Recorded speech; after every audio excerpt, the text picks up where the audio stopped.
What up, YouTube? This is my All-American Life, and I'm coming back at you with another video. And this video is to clear up an issue that I seem to be having, or some people seem to be having, about understanding pipeline pay. Now, I'm not going to go into detail in this video about what different, careers make in pipeline industry, but I am going to talk to you about understanding pipeline pay for labor hands and for welders helpers. Alright, so it seems that I had a leg up when I first got into this industry because I already knew how the pay worked. I had spoken to some people, and I guess some of you haven't, so that's why you're watching my videos. Which is go like and subscribe. I've never told anybody that on any of these videos, but go ahead, like, subscribe.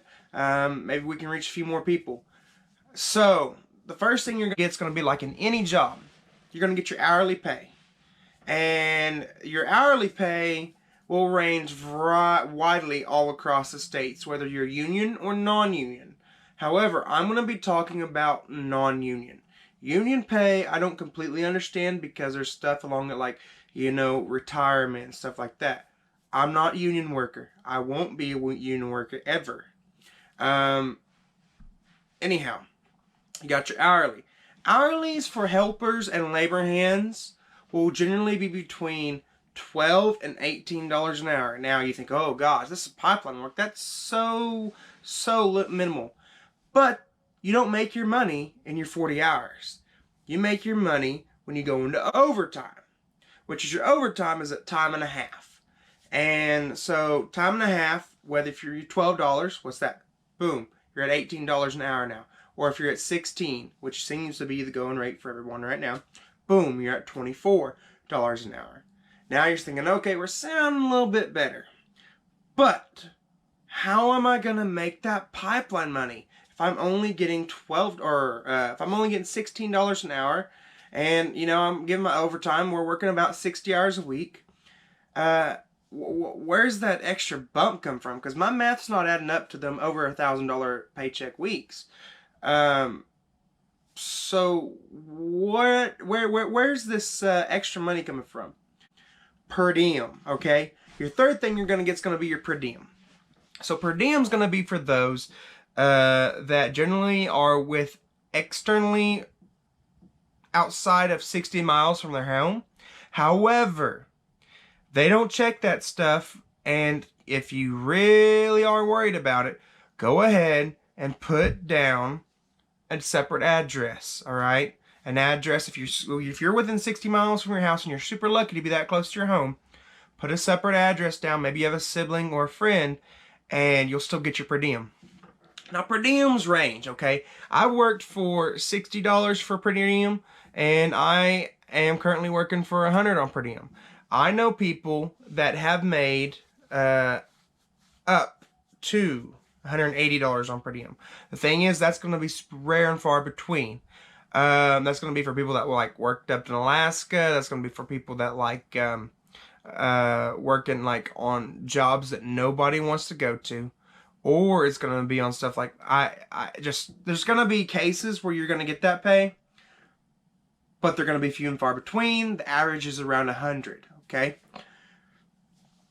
And now, another thing that you might get paid on, I'm not going to say you will, I'm not going to say anything about a possibility, because this more applies to operators. However, it is possible as a labor hand or a welder's helper to get what I'm fixing to tell you. It's called rig pay. Now, welders get rig pay, but that's a little bit different. They get an hourly pay because the company's running their equipment. When it comes to operators, they get a rig pay due to the fact that they are getting their tank. The company's basically renting the tank that's in their truck. Then the labor hands can get rig pay if they're using their own vehicle, and it's being known that they're using their own vehicle to go get parts, to run around all over the job site, you maybe haul a trailer on the job site. There's several different situations where you can get rig pay. However, Don't worry about Repay. The odds are you're not going to get it. But there are some benefits to some companies. Some companies do not pay Repay. However, they give a bonus, and that bonus could be paying for your fuel. It could be a tax write-off form. It could be an out-of-expense pocket. But some companies do pay for fuel. Some companies don't. Most companies don't, though. It's few and far between, to be honest. So you understand your hourly, then you're going to have your overtime, then you're going to have your per diem. There's other things you'll get paid on, such as show-up time for rainouts, mudouts, and windouts. I'll go over that in a separate video, possibly. But generally, understanding your weekly pay is just going to be your hourly, your overtime, and your per diem. So, how often do you get paid? You're going to get paid generally either weekly or bi-weekly, okay? So, one thing that I did not mention that I should have mentioned in things you'll need for your first pipeline job is I should have mentioned money. I put it in the video, but I didn't realize I didn't say anything on it, and that is companies, when you first hire in, hold your pay. That goes for pretty much any industry. It doesn't matter if you're in pipeline or if you're working at a Best Buy or somewhere. They're going to hold your pay for at least a week or two. Okay? Most companies don't pay weekly, but pipeline companies or contractors tend to pay every single week.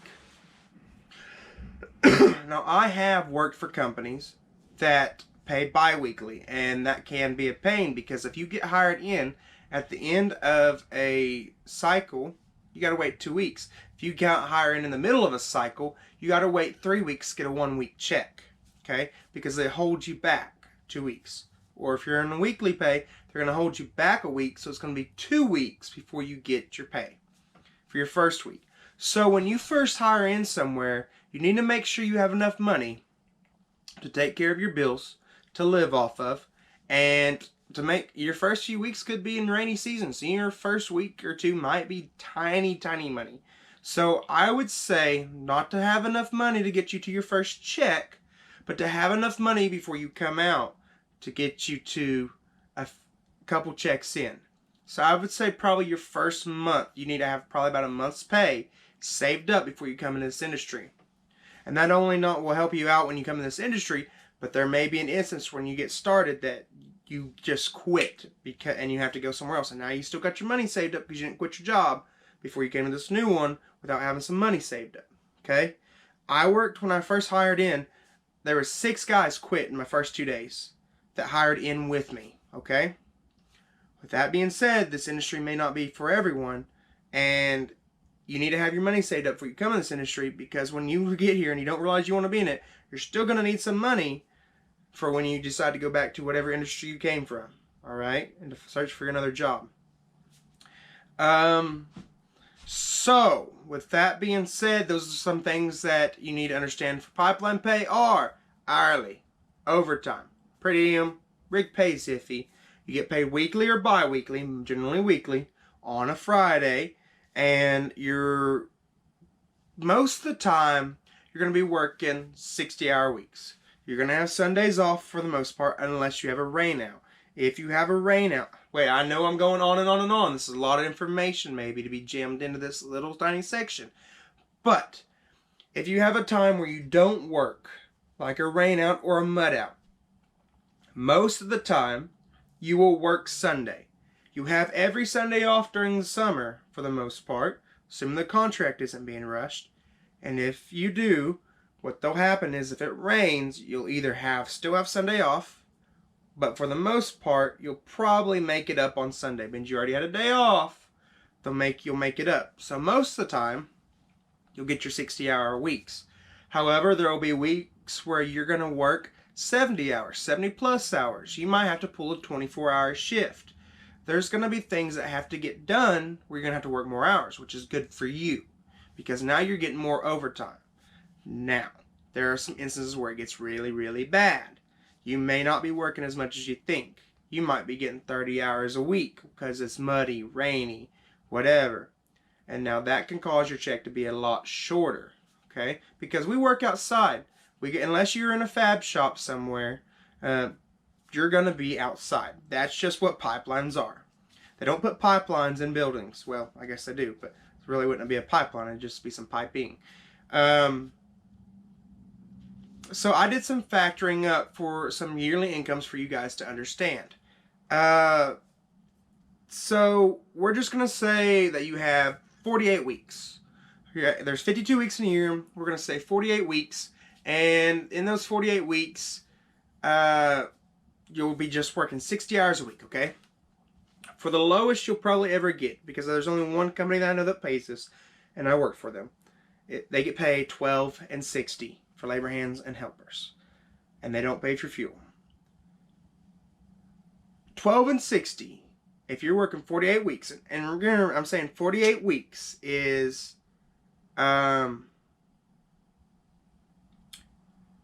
going to include your Christmas, your Thanksgiving, and a few other days and holidays off. And that's just assuming best case scenario that you work all year long and you get the same pay all year long.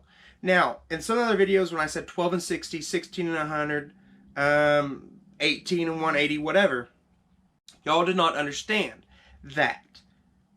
When I say the first number, I'm talking about your hourly before overtime. So 12 would be $12 an hour. When I say and 60, I'm talking about your per diem. Okay? So if I say 16 and 100, 16 means you're $16 an hour at 40 hours. So that's going to be before overtime. And your 100 is your per diem for that day. So 16 and 100. So that would be $160 for a 10-hour day plus your per diem, which would be $260. Or $120 for a 10-hour day for $12 an hour. And 60 is going to be $180 a day. So that's what I mean when I'm saying 12 and 60, 16 and 100, and 18 and 180, 17 and whatever, 14 and 85. It doesn't matter. It all works the same. When I say the first number, it's your hourly. When I say the second number, it's going to be your per diem. Okay? With that being said, back on the 12 and 60, if you worked a perfect world, which there never is, but a perfect world where you worked 48 hours a week, 60 hours every single week, you're going to make $1,200 a week, okay? $1,200, and this is before taxes, okay? $1,200 a week at 48 weeks is $57,600.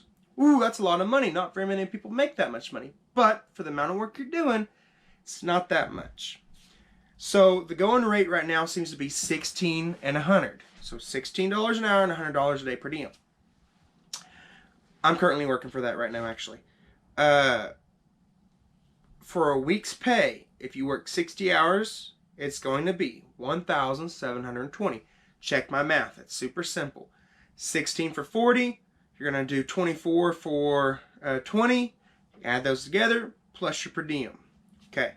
So you're going to make $1,720 before taxes. Usually, they're going to take about $300 on something like that. So you're going to be around $450 if you're single, alone, like me. Sad day.